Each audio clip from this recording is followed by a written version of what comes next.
И с удовольствием передаю слово госпоже Натали Ямб, бывшему министру бюджета Республики Кот-д'Ивуар и известному далеко за пределами своей страны экономисту, аналитику и мыслителю.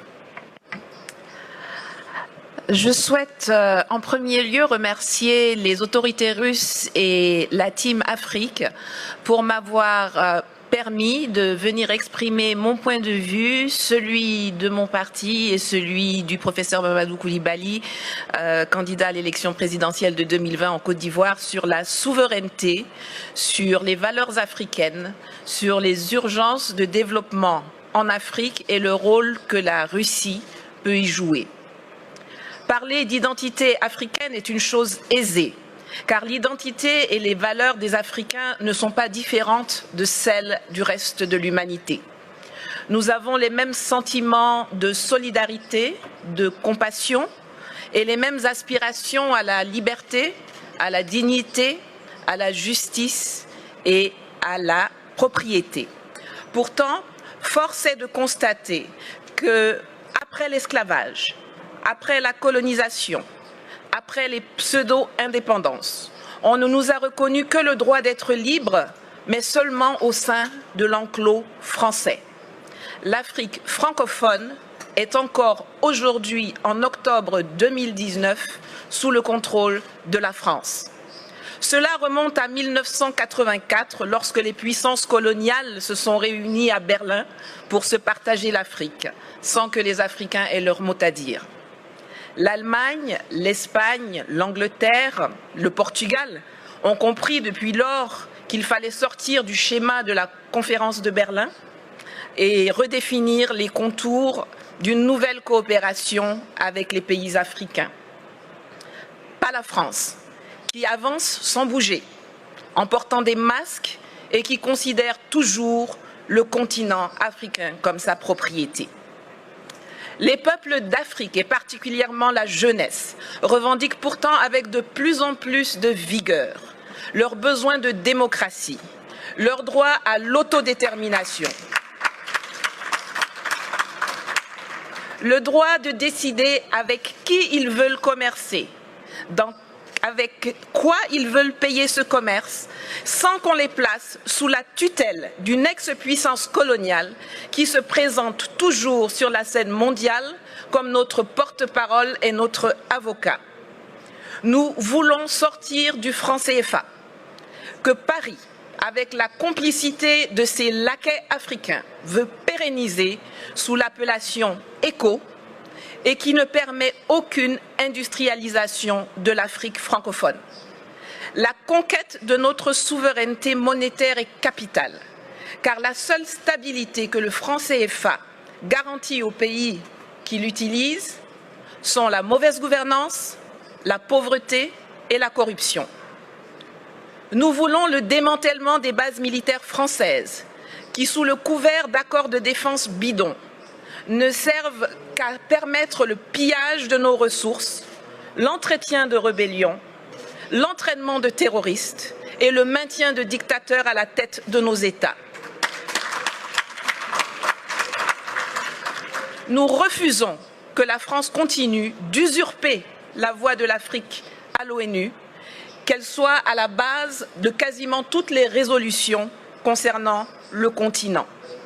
Les pays d'Asie ont appris à commercer avec les investissements directs étrangers, alors que nous, on nous saoule avec l'aide publique au développement. Résultat, aujourd'hui, eux, ils sont BRICS et émergents, et nous, nous sommes des mendiants qui sommes très fiers d'être qualifiés de pays pauvres très endettés.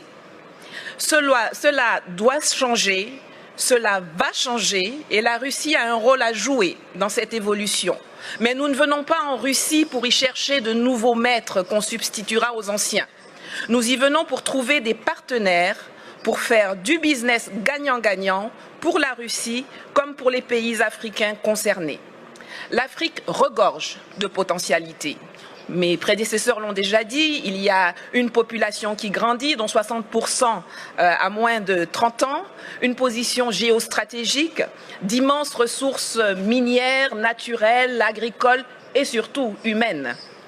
Sur le plan militaire, la présence de la Russie, qui n'y a pas de tradition coloniale, peut permettre de rééquilibrer les choses dans les pays francophones. Et je crois que l'exemple centrafricain dont Madame la ministre de la Défense pourrait mieux nous entretenir est l'un des plus parlants.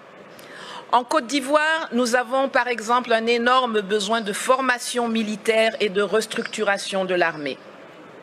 Sur le plan économique, la promesse de Sochi doit être celle de la rupture avec le huis clos actuel appauvrissant où la France semble avoir verrouillé les domaines de l'eau, de l'électricité, des routes, des ponts, des ports, par des monopoles protégés par les gouvernements respectifs ou par des passations de marché de gré à gré sans appel d'offres, pour que nous puissions enfin nous diriger vers une ouverture de l'économie à tous, notamment aux industries et entreprises russes, dans les secteurs agricoles, miniers, énergétiques, de la transformation industrielle, de l'éducation, de la formation, il y en a plein. Le littoral ivoirien, par exemple, qui alterne les lagunes, les fleuves et la mer, est long de 570 km et regorge d'un potentiel encore inexploité ou sous-exploité dans le transport maritime et lagunaire, dans le désensablement des embouchures de fleuves qui peuvent devenir navigables, dans l'hôtellerie, le tourisme, l'habitat de luxe, le transport lagunaire entre les villes du littoral, compte tenu de l'état désastreux de nos routes. Enfin, sur le plan politique et diplomatique, le monde et la Russie doivent cesser de nous voir à travers les lunettes déformantes du storytelling méprisant, mensonger et négationniste de la France, qui nous assujettit. L'Afrique n'a pas besoin de tuteurs à l'ONU, l'Afrique n'a pas non plus besoin de nouveaux propriétaires, mais la Russie y a sa place comme un partenaire dans une logique de Commonwealth, d'enrichissement partagé, de collaboration vivifiante et innovante entre les secteurs privés respectifs. Le monde bouge, les lignes évoluent. L'année prochaine, 2020, est celle d'élections présidentielles au Togo, au Burkina Faso, au Niger, en Centrafrique, en Guinée et en Côte d'Ivoire, pour ne parler que de l'Afrique francophone. Espérons que celles-ci verront l'arrivée au pouvoir de dirigeants réellement choisis par les peuples, qui privilégieront enfin l'ouverture sur le monde et de nouvelles et innovantes opportunités d'affaires à l'asservissement bête et stupide aux colons d'hier et d'aujourd'hui. Je vous remercie. Спасибо.